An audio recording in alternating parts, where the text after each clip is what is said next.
Here's Priyanka. Good afternoon, everyone. I'm gonna just keep it here. Good afternoon, everybody. This is Ava. She's 16 years old.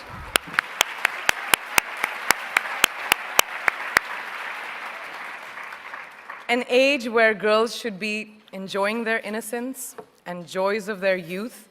But she, at such a tender age, understands the importance of being a voice for her peers, an advocate for young girls and women around the world who may not have the opportunities that us sitting over here have. So receiving this honor from a hero like her makes this so much more exceptional. So thank you.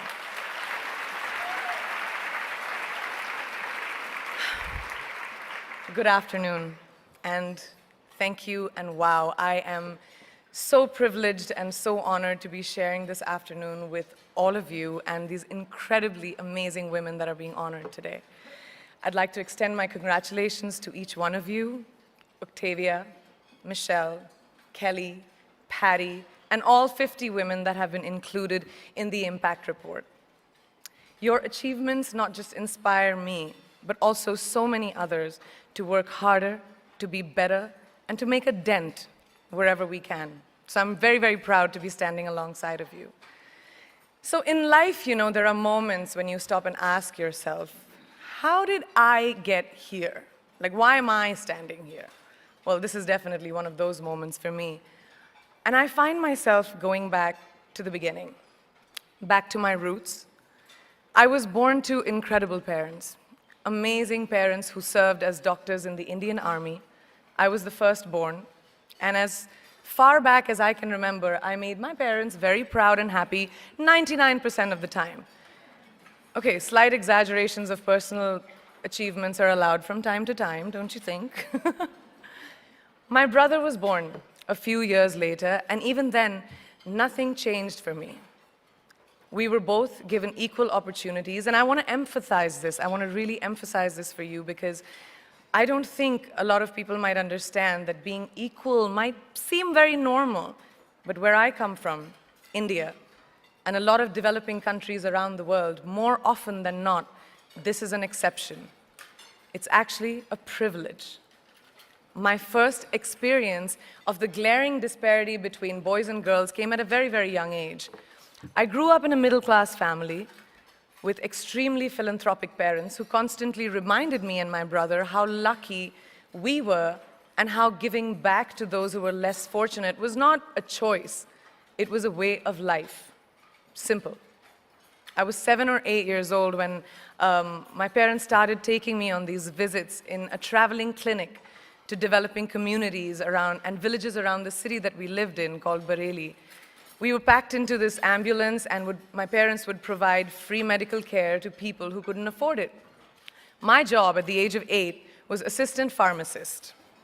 So I would count all the medicines, put them in an envelope, and give it out to patients, and I really took my job very seriously, very seriously. But the more I went on these expeditions, the more I began to notice the simplest things that distinguished a boy from a girl, or a man from a woman. For example, girls were pulled out of school when they hit puberty because they were considered ready for marriage and babies. That's 12 and 13, while boys still enjoyed their childhood. Or basic human rights, such as healthcare, were denied just because they were women. Let's call this whole experience trigger number 1 for me. Fast forward a few years and many, many triggers in between.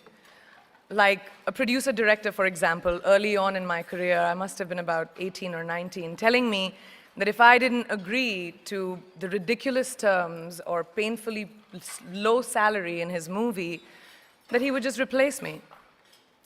Because girls are replaceable in the entertainment business. That was a memorable one.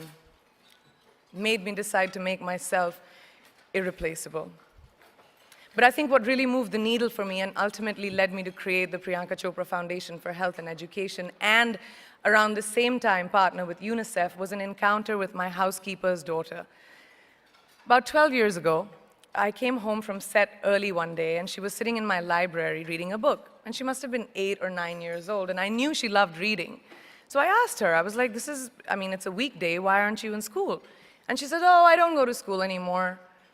So I went and asked her mother, and I said, why isn't she in school? And her mom said that her family couldn't afford to send her and her brothers to school, so they chose the boys. The reason, she would eventually get married and it would be a waste of money. I was completely blown, and it shook me to my core. Eventually, I decided to cover the cost of her education so that she could continue to learn, because education is a basic human right.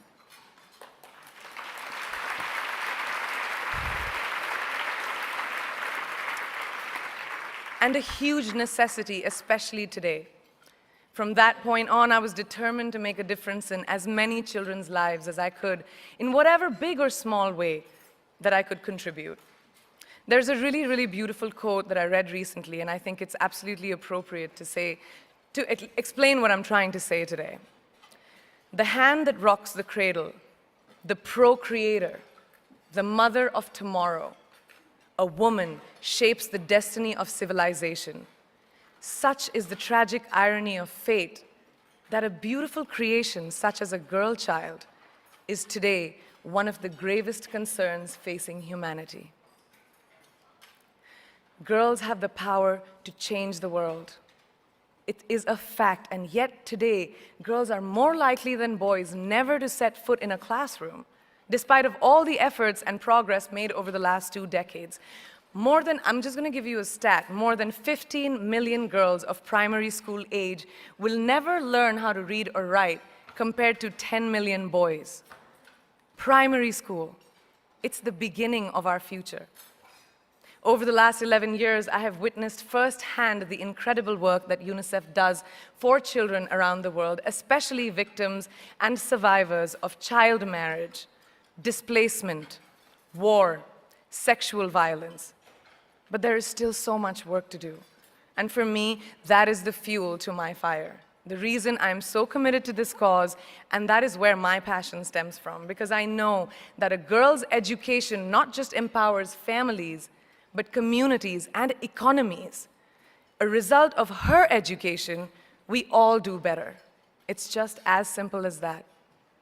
As entertainers and influencers sitting in this room, I feel that it's our social responsibility to be a voice for the voiceless, which is why I applaud each and every woman in this room for being such a badass.